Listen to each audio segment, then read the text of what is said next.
Welcome back to another technical deep dive here in the debug zone. Today we're tackling a big question and breaking it down with insights from other users. Hopefully this clears up some misconceptions and helps you get the answer you need. So buckle up, stay a little curious, and let's jump right in.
And that's a wrap.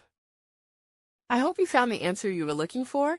If you did, take a second to hit that subscribe button. It really helps out. And let me know in the comments which solution worked best for you. See you next time in the debug zone.